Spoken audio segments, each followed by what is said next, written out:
ಎಲ್ಲರಿಗೂ ನಮಸ್ಕಾರಗಳು. ನಾನು ನಿಮ್ಮ ವೇದಾ ನಾರಾಯಣ್. ಶಹರಿ ಅಡುಗೆ ಮನೆಗೆ ಸ್ವಾಗತ. ಇವತ್ತು ನಾವು ಉಪ್ಪಿಟ್ಟು ಹೇಗೆ ಮಾಡೋದು ಅಂತ ನೋಡ್ಕೊಳ್ಳೋಣ. ಮೊದಲಿಗೆ ಒಂದು ಬಾಣಲಿಯನ್ನು ಇಟ್ಕೊಂಡು ಅದಕ್ಕೆ 1 ಕಪ್ ಆಗೋಷ್ಟು ರವೆನ ತೊಗೊಳ್ಳೋಣ. ರವೆನ ಚೆನ್ನಾಗಿ ಹುರ್ಕೋಬೇಕು. ರವೆ ಹುರಿಯೋದಕ್ಕೆ ಸ್ವಲ್ಪ ಎಣ್ಣೆನ ಹಾಕ್ಕೊಳ್ಳೋಣ. ಎಣ್ಣೆ ಹಾಕ್ಕೊಳ್ಳೋದ್ರಿಂದ ಆ ಘಮ ಘಮ ಬರುತ್ತೆ, ಮತ್ತು ಎಲ್ಲೂ ಉಪ್ಪಿಟ್ಟು ಸ್ಟಿಕ್ಕಿ ಅಂತ ಅನಿಸಲ್ಲ. ಸೊ ಎಣ್ಣೆ 1 ಸ್ಪೂನ್ ಎಣ್ಣೆನ ಹಾಕ್ಕೊಂಡಿದ್ದೀನಿ. ಅಲ್ಲಿ 1 ಸ್ಪೂನ್ ಎಣ್ಣೆನ ಹಾಕ್ಕೊಂಡು ಕೆಂಪಾಗಿ, ಅಂದರೆ ಸ್ಮಾಲ್ ಉರಿಯಲ್ಲಿ, ಸಣ್ಣ ಉರಿಯಲ್ಲಿ ರವೆನ ಹುರ್ಕೊಳ್ತಾ ಹೋಗೋಣ. ಹೇಗೆ ಹುರಿಬೇಕು ಅಂದರೆ ಎಣ್ಣೆ ಇದು ಹಸಿ ಸ್ಮೆಲ್ ಇರುತ್ತಲ್ಲ ರವೆದು, ಅದೆಲ್ಲ ಹೋಗಬೇಕು. ಮತ್ತು ಕೆಂಪಾಗೆ ರವೆನ ಹುರ್ಕೊಳ್ಳೋಣ. ಈ ರೀತಿ ನೀಟಾಗಿ ಹುರ್ಕೊಳ್ಳೋಣ. ಈಗ ನೋಡಿ, ಕೆಂಪಾಗಿ ಆಗಿದೆ, ಕೆಂಪಾಗಿ ಹುರ್ಕೊಂಡಿದ್ವಿ. ಸೊ ಈಗ ಇದನ್ನು ಒಂದು ತಟ್ಟೆಗೆ ಎತ್ತಿಟ್ಕೊಳ್ಳೋಣ.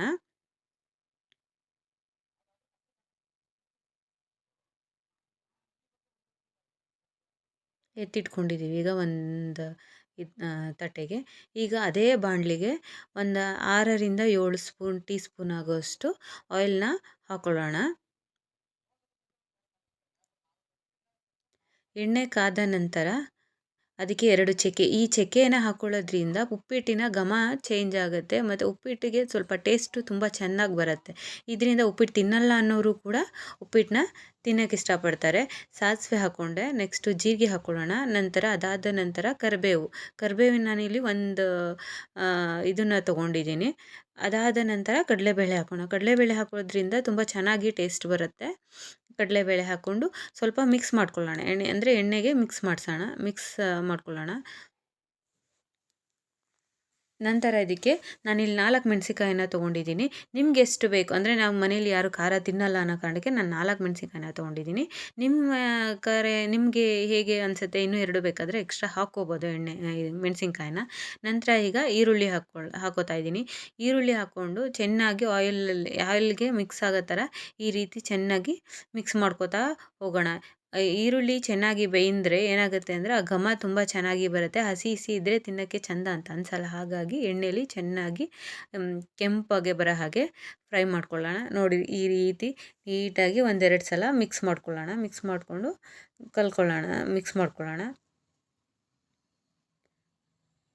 ನಂತರ ಇದಕ್ಕೆ ನಾನಿಲ್ಲಿ 1 ಹೆಚ್ಚಿದ ಟೊಮೊಟೊನ ತೊಗೊಂಡಿದ್ದೀನಿ.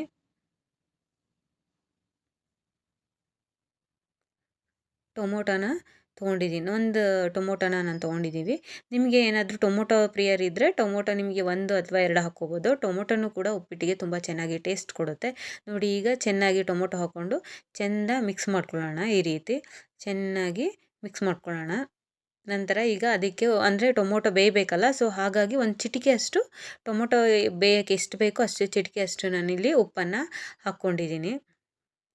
ಇಲ್ಲಿ ನಾನು ಅರಿಶಿಣದ ಪುಡಿನ ಯೂಸ್ ಮಾಡ್ತಾ ಇಲ್ಲ, ಯಾಕೆಂದರೆ ನಮ್ಮ ಮನೇಲಿ ಯಾರೂ ಕೂಡ ಅರಿಶಿಣದ ಪುಡಿ ತಿನ್ನಲ್ಲ. ಸೊ ಹಾಗಾಗಿ ಅರಿಶಿಣದ ಪುಡಿ ಯೂಸ್ ಮಾಡ್ತಾ ಇಲ್ಲ. ಯಾರಾದರೂ ಯೆಲ್ಲೋ ಕಲರ್ ಉಪ್ಪಿಟ್ಟು ತಿಂತೀರಾ ಅಂದರೆ ಇಲ್ಲಿ ಅರಿಶಿಣದ ಪುಡಿನ ನೀವು ಆ್ಯಡ್ ಮಾಡ್ಕೋಬೋದು. ನೋಡಿ, ಚೆನ್ನಾಗಿ ಟೊಮೊಟೊ ಎಲ್ಲ ಬೆಂದಿದೆ.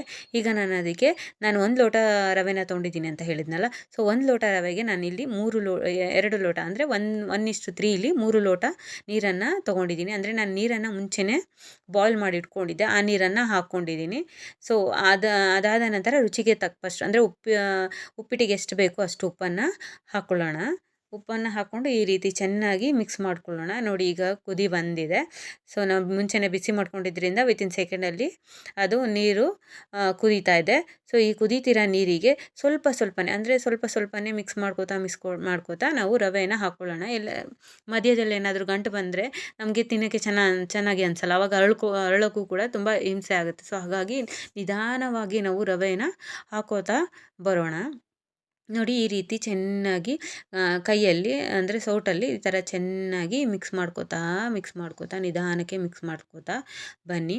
ನಂತರ ಒಂದು ಮುಚ್ಚಳನ ಹಾಕಿ ಮುಚ್ಚಿದ ನಂತರ ನೋಡಿ, ಈಗ ಚೆನ್ನಾಗಿ ಅಳ್ಕೊಂಡಿದೆ, ಎಷ್ಟು ಚೆನ್ನಾಗಿ ಉಪ್ಪಿಟ್ಟು ಬಂದಿದೆ ಅಂತ. ಸೊ ಈಗ ನಾವೇನು ಮಾಡೋಣ ಅಂದರೆ ಒಂದು ಬೌಲಿಗೆ ಉಪ್ಪಿಟ್ಟನ್ನು ಹಾಕ್ಕೊಳ್ಳೋಣ.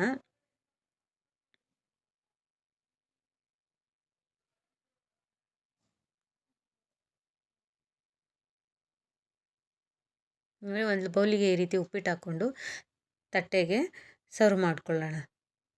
ಸೊ ಈ ರೀತಿ ನಾವು ಏನಾದರೂ ಸ್ಪೆಷಲ್ಲಾಗಿ ಮಕ್ಕಳಿಗೆ ಅಥವಾ ಮನೇಲಿರೋರಿಗೆ ಕೊಡೋದ್ರಿಂದ ಅವ್ರಿಗೂ ಏನೋ ಚೆನ್ನಾಗಿ ಮಾಡಿದ್ದಾರೆ, ತಿನ್ನಬೇಕು ಅನ್ನೋ ಒಂದು